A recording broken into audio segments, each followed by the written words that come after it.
This is the IELTS listening test. You will hear a number of different recordings, and you will have to answer questions on what you hear. There will be time for you to read the instructions and questions, and you will have a chance to check your work. All the recordings will be played once only. The test is in 4 parts. At the end of the test, you will be given 10 minutes to transfer your answers to the answer sheet. Now turn to Part 1. Part 1.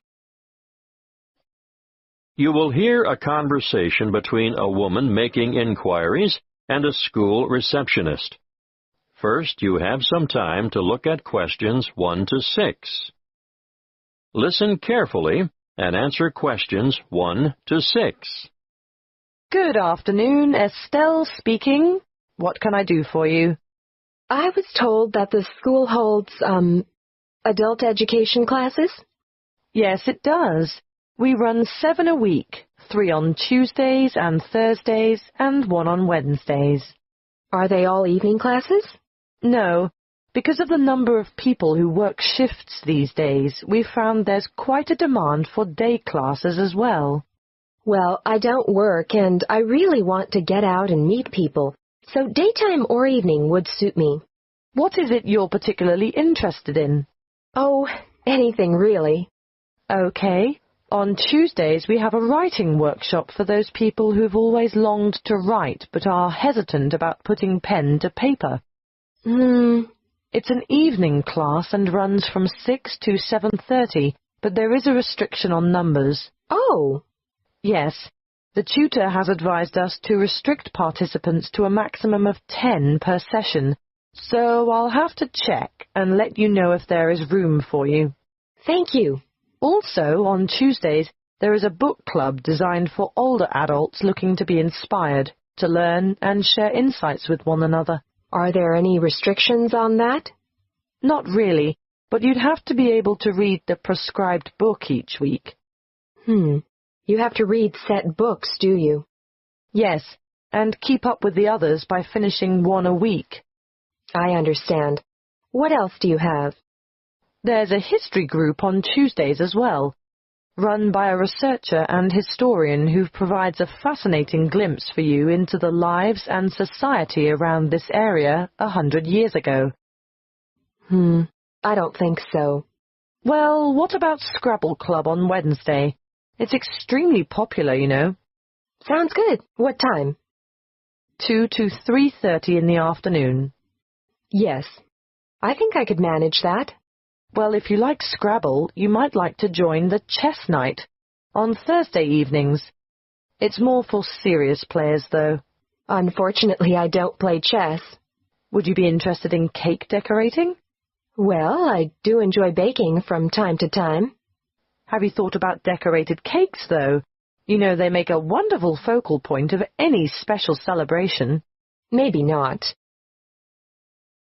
Before you hear the rest of the conversation, you have some time to look at questions 7 to 10. Now, listen and answer questions 7 to 10. Look, I don't know if you'd be interested, but next month there's going to be an Adult Learners Week, and it's a great opportunity to learn something new and meet a lot of people. All the events are free, but booking is essential. What are the events? I'll give you a brief rundown, and if you decide there's something in it for you, I can send you all the details. Great! When is it? The first week in September, from the 1st to the 8th. Oh, are they all daytime events? Yes, but some are half-day and some are whole-day sessions. Can you just quickly tell me about the half-day ones, please? Okay. The Techno Expo will help you work with social networking tools, and you can learn more about online privacy and security and online entertainment. That's Monday the 1st. In the morning? Actually, it's after lunch, from 1 to 4:30. What else is there in the afternoon?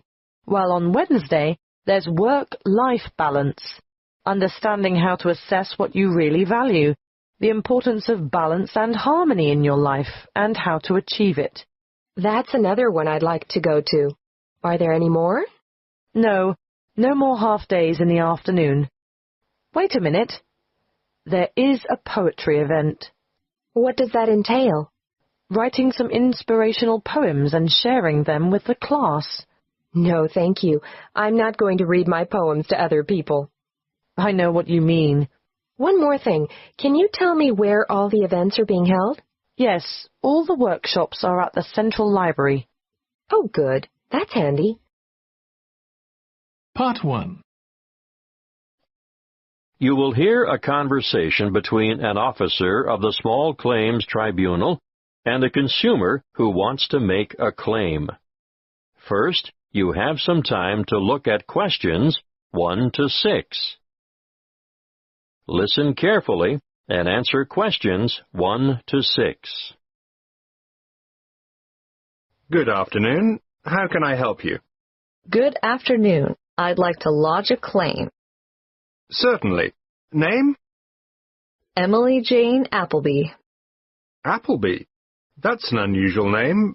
Sorry, what did you say your first name was again? Emily Jane. Now, Miss Appleton, could you please fill in this claim form? I've never done that before. Can you help me? Yes, of course. The first part is for the claimant's details. Where do you live?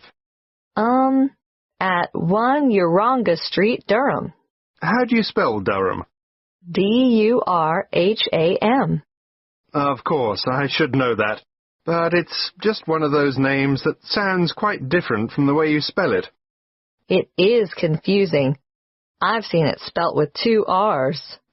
And what's the postcode for Durham? 4105. Good. And do you work? No, not at the moment. Okay, so no work number. What about a home phone number? Yes, I can give you that. It's 7848-3762. 7848? 3762. Right. Now, this part here is for the respondent's details. Who's the respondent? The individual person, company or business that you're claiming against. Is the claim against a landlord, tenant, trader or driver? Well, it's a company that sells home appliances. So that's trader then. Just a moment while I write that down. ABC Appliances, actually. Oh, now this part is really important. If the respondent is a company, you must have the company's full and correct name and registered address. I've looked it up on the Internet, and it's ABC Appliances Limited. Good. If we don't get this part absolutely right, you won't have a legal claim. And their registered address? Yes, I've got that written down here. Just a minute. It's, 17 Brown Avenue. That's in Barden, isn't it? I think I know the place. My wife bought a vacuum cleaner there last month. Yes, Barden. Have you got the postcode for Barden? It's really similar to mine. Wait a moment. I'd better make sure I get it right. 4065. That's it. And what's the telephone number for ABC Appliances? Oh, 7232-4681. Good. Got that. Now, in the third part of this form, we get to the actual goods or services that are in dispute. I assume you made a purchase from them. Yes, that's right. On the 3rd of February, 2011. And did the goods have any sort of guarantee or warranty? Yes, but only for 6 months. So it was just a 6-month warranty. Yes, they offered me an extended warranty for 3 years. But I would have had to pay extra for that. Oh, I see. Before you hear the rest of the conversation, you have some time to look at questions 7 to 10. Now listen and answer questions 7 to 10. You'll need to give a full description of the goods involved, the nature of the defect or fault, and any other relevant particulars. So, tell me, what did you buy? I bought a washing machine. Yes, but what brand, model, and serial number? The brand name was Mallard, and it was the Whisper model. Serial number, just a moment. I've got the warranty papers in my bag. Yes, here it is. Serial number XY303. Great. Now I need to know how much you agreed to pay. It cost £1,000. Did you trade in your old machine? Yes, as a matter of fact, I did. Okay. Now, what were you given for the trade-in? £250. So, in actual fact, the purchase price you agreed on was £750. That's right. And they delivered the goods 2 days later, on the 5th of March, and picked up the trade-in at the same time. Now, think carefully about this next question. What did the respondents say about the quality of the goods, or the way they would perform? The salesman who served me at the appliance shop said, "The Mallard Whisper model has a much shorter cycle, so it uses less power. Oh," and he added, "and it will also use less water." Is that true? Well, partly. It does seem to use less water, but both the wash cycle and the rinse cycle go on for much longer than my old machine, so I don't see how it can use less electricity. But the sales assistant also said, "This model is whisper quiet." And is it? No, not at all. It's so noisy we can't hear the television in the next room. Part 1. You will hear a conversation between a client and a flight centre agent about making changes to an airline booking.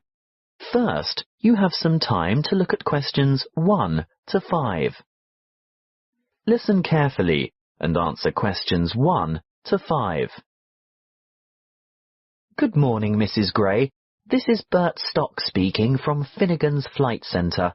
I can now confirm your flight to Singapore. Oh, good.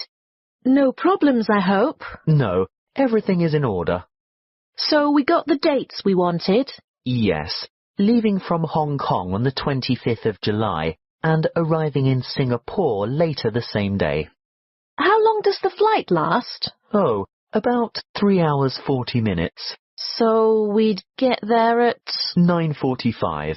In the evening? No, 9:45 a.m. But that means we'd be leaving at... Your flight leaves Hong Kong at 6:05 a.m. So we'd have to check in an hour before that? Mrs. Gray, check-in closes 60 minutes before your scheduled departure. If you arrive after check-in has closed, you will not be able to board the flight, and you may forfeit your entire fare. I would strongly recommend that you arrive at the check-in counter at least 120 minutes before your departure time.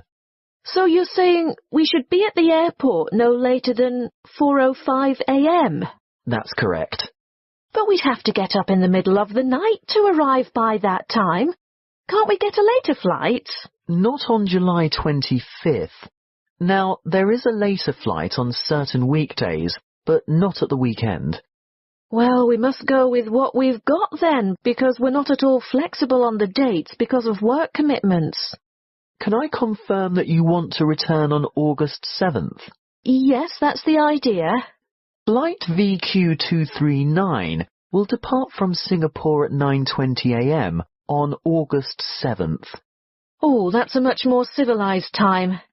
Tell me, the time zone is the same, isn't it? We don't gain or lose an hour along the way. There's no change in the time zone, so you can expect to be back at around 1 p.m. Does that suit you? Oh, absolutely. I'll have time to unpack before dinner. We're expecting to meet friends at the new seafood restaurant at 8 o'clock.